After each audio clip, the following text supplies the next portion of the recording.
E aí, pessoal, tudo bem com vocês? Como é que vocês estão? Certinho? Como é que foram de entrada de ano novo? Tudo legal? Espero que vocês tenham um ótimo 2025. A gente precisa ter um pouco de otimismo, embora seja difícil, para que a gente consiga caminhar, né? Colocar nossos planos em marcha e ver o que acontece, né? Nesse mundo da literatura, da música, muita coisa pode acontecer ou deixar de acontecer por causa dos caminhos que a economia brasileira está tomando, né? Hoje vamos continuar aquela série que eu apelidei, que eu batizei, de A História Secreta da Poesia Brasileira. Nós assistimos dois vídeos, um sobre os anos 60 e outro sobre os anos 70, e agora falaremos sobre a década dos anos 80, que foi o momento que a chamada autopublicação mais bombou, né? Por quê? O que foi a década de 80 no Brasil? A gente tinha a chegada da AIDS, a gente tinha uma inflação galopante. Na TV, que era ainda o principal veículo de informação, a gente tinha muito jornalismo esportivo. O Flamengo tinha sido campeão mundial interclubes em 81, a seleção brasileira de futebol em 82 brilhou, né? Tinha as conquistas no automobilismo com Nelson Piquet, e até mesmo do vôlei, conseguiram arrumar uma cobertura sobre o vôlei brasileiro, que também ganhou algum destaque. Essa tática da TV era porque ela não conseguia e ainda estava meio que proibida de cobrir com mais atenção, mais afinco, as notícias da política. Esse negócio de ter um link direto, Brasília, Rio de Janeiro, São Paulo, era meio complicado. Votações no Congresso eram proibidas de ser transmitidas ou só permitiam ser veiculadas após a votação acontecer, ou seja, o chamado videotape. E na inflação, aquela coisa que a gente sabe, né? Tudo muito caro, não havia o real ainda, e as moedas trocavam de nome e nada adiantava na economia. Falando de livros, eu tenho uma historinha para contar. Na rua comercial do meu bairro, a principal rua comercial, havia duas livrarias sicilianas. E aí você chegava até a livraria e ficava olhando os livros. Tudo muito caro. Porém, os livros eles eram marcados com lápis. Você abria a primeira página do livro, né? Pegava o livro, abria, estava lá o preço do valor do livro marcado a lápis. E como a inflação era galopante, toda hora mudava o valor do produto, o livro que estava lá na estante já há semanas, talvez meses, desvalorizava. Então não era incomum você achar livros grossos, livros de grandes editoras como Companhia das Letras, Record, por R$ 1, R$ 2. Eu lembro que ia com alguns amigos fazer essa busca e o vendedor ficava estático, assim, meio tipo, não estou acreditando no que está acontecendo. Porque empilhávamos um monte de livro bacana, livros legais, e o que deveria ser uma compra de R$ 200, R$ 300, foi por R$ 10, porque era R$ 1, R$ 2 cada livro. Um negócio impressionante. Talvez sabendo disso, as editoras dificultavam a, o lançamento de novos autores. Quem é que queria saber de novos autores? Né? Inclusive do público em geral. Porém, o escritor, o verdadeiro artista, ele está alheio a esse tipo de coisa. O escritor ele quer lançar o seu livro, quer publicar suas poesias. E ele se valia então da autopublicação. Essa autopublicação encontrava guarida em editoras muito pequenas e, na maioria das vezes, as gráficas faziam o papel de editora, lançando o livro que ganhava o nome de Editora do Autor. É dela que eu mostro esse livro aqui agora. Ó. As Palavras Cruéis, Luiz Fernando Machado Soares. Você não conhece, eu também não. É um autor que escreveu esse livro em 1980, um livro ilustrado, ó. Olha só que legal. Ó. Uma contracapa também bonita. Normalmente, essas ilustrações eram feitas pelo próprio autor, né? Aqui a gente lê um poema aqui, ó. A consumação do pequeno burguês. Observe como os temas da política e economia estão sempre entrelaçados com a poesia, né? O tema tem muito a ver com o que o escritor, em 1980, brasileiro, sem dinheiro, manifestava literariamente falando. A consumação do pequeno burguês. Vocês vivem pelos cantos, nos buracos das colmeias, apartamentos, assistindo à televisão, colocando shampoo na cabeça, olhando para o céu e não vendo Marte e o seu label. Rastejando pelas ruas, com seus corações fechados a tudo que é humano. São mortos que caminham, desejando apenas suas prisões, sempre novas e bonitas, embaladas em plástico brilhante. Interessante. A gente tem também aqui um livro do Fernando Bart, Cantamar, Cantamar, Cantamar. Lembra do recurso de apenas 2 cores na capa? Olha ele aqui de novo. É um livro lançado em 1981 em Porto Alegre, também pela editora do autor, certo? Aqui eu separo um poema chamado A Flauta. A flauta fala dos meus sonhos descansados, de agora que sinto, do amanhã que não sei. Alarga o espaço com as canções que lhe ensinei, afastando a miséria e a dor daqueles que a amam. A flauta a tocar, pequeno flautim, primeira poesia feita só para mim. A flauta soprano, sol a soprar, alegre se escuta a melodia do ar. Ok. Não tenho know-how para falar se isso é bom ou ruim, mas é a poesia do rapaz chamado Fernando Bart. Quem será que é ele?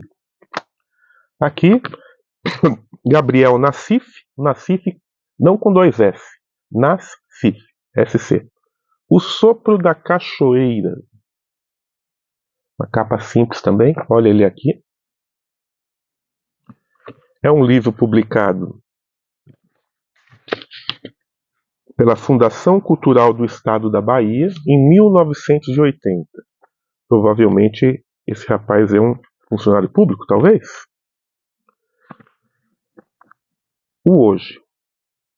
Tentativas poéticas, geração concretista, luta angustiante, ecos. As mãos do tempo agonizam-se, o rugir dos transeuntes. Onde estamos? Mundo matemático, automático somático, velocidade secular, conflitos igual, homem versus sociedade, a miséria faminta, a veia da realidade. Ok. Aqui um autor baiano. Aqui uma capa que tem todo o jeitão de fanzine, mas não é. Rapinagem, Ana Silvia Mate e Beatriz Giugliani. É um livro aqui de uma dupla de mulheres. Ó. É um livro lançado, na verdade, datilografado. Hein? É um livro lançado em novembro de 81 pela Universidade Federal do Rio Grande do Sul. Separei um poema aqui chamado Como o Fim da Esmeralda. E aquele pesadelo me pareceu maravilhoso. Aquele sonho, aquele delírio. E era apenas um pesadelo, sei lá. E fui me envolvendo por aquilo tudo, aquelas promessas, as saudades, aqueles beijos enviados com tanto apreço. E aquela voz me lembrou, me embalando mais ainda. Ah, eu quero morrer entre teus braços, e teus lábios hão de me enterrar. Era pesadelo ou sonho? Não sei. Uma característica também muito comum é as autoras, as mulheres escreverem muito sobre romance, né? Sobre questões do amor.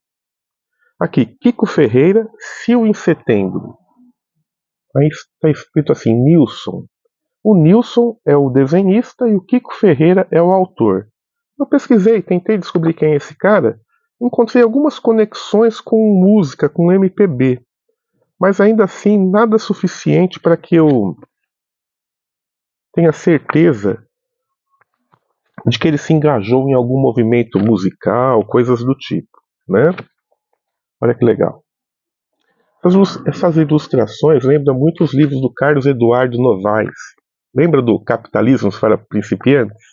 Tinha essas ilustrações aqui. Por que, amor, não consigo viver de artesanato? O que é isso? Que alguém me livre de um livro, de um prêmio cheio de teias, que eu chegue tarde para a ceia, que eu me esqueça da meia e use um tênis furado, que um artesão faça um trato comigo. Porque, amor, não consigo viver de artesanato. Quando o autor diz não consigo viver de artesanato, a gente lembra que a geração hippie, o que veio do movimento hippie no Brasil, o chamado bicho grilo, que a gente meio que pejorativamente batizou esse pessoal, né? Essa cena, vivia de vender artesanato na praia, nas ruas, nos parques, né? Não deixava de ser também uma reação, uma resposta ao engravatado, de terninho, cabelo curto, carteira profissional assinada, os caretas, né? Aqui uma antologia poética, Swindara, antologia poética. Aqui a gente vê umas fotografias não, umas charges, uns cartoons. O que será que é isso, hein? Centrais Impressas, São Paulo, 1982. Swindara, antologia poética. Aqui é uma coletânea de 6 poetas. Luiz Ave Lima, Paulo Sampaio, Ubirajara Lara, Dário Souza, Bento Neto e Naruel Santana. Ok, será que esse pessoal tem para dizer para nós? Né? Eu tinha separado alguma coisa aqui. Ah, sim. Super-herói. Ah, que ano que é isso? 82. Super-herói. Sou herói agora. Superman, Batman, Spider-Man, Aquaman, Man. Nada disso. Sou um super-operário, como tantos outros. 5 da matina levanto-me. Meia hora depois, o trem. 7 horas o apito da fábrica. Serviço artesanal e modesto e automático. O meu. Não paro nunca, nunca, nunca. 11h45, cansado estou. 11h55, aguardo o apito. Meio-dia, finalmente, o almoço. 13 horas, felizmente, o recomeço. Interessante. Ah, não, tem a parte 2. Não parar é o meu lema. Concordo com eles, o trabalho enobrece o homem. Trabalho contente, feliz. Suo muito, muito, muito. Sempre recebo em dia. 17 horas, o final de mais um dia. Meia hora depois, o trem. 19 horas, chego ao lar. Sou um super operário, workerman. Assim como você. Até amanhã. Dezembro de 1980. Interessante. Uma analogia relacionando o trabalhador, o peão, né, na verdade, com o super-herói. A vida de super-herói, porque tem que ser herói para aguentar tudo isso. Você já trabalhou numa empresa, sei lá onde, uma loja, sei lá, qualquer coisa do tipo, que todo dia você tem que pegar o trem? Eu já fiz isso por décadas. Interessante. Aqui uma coletânea chamada Poemagia, da editora Soma, que repete o mesmo esquema. É uma antologia de poetas e poesias, poetas inéditos, né? Gente nova. 1982, São Paulo. E aqui, gente, faz parte quase 30 poetas. Eu vou separar aqui o meu amigo Raimundo Heine, o Rai da Galeria Nova Barão, que também escreveu um poema aqui. O poema dele tem o nome de Idioma, né? Sei o idioma das andorinhas. Olhei lá dentro de mim, por um minuto de sol. Chorei. Devo estar louco no meio das flores, as borboletas roem o cadáver de um anjo. Vamos ler de novo que parece que não ficou legal. Sei o idioma das andorinhas. Olhei lá dentro de mim, por um minuto de sol. Chorei. Devo estar louco. No meio das flores, as borboletas roem o cadáver de um anjo. Ok. Acompanha os poemas uma mini biografia dos autores.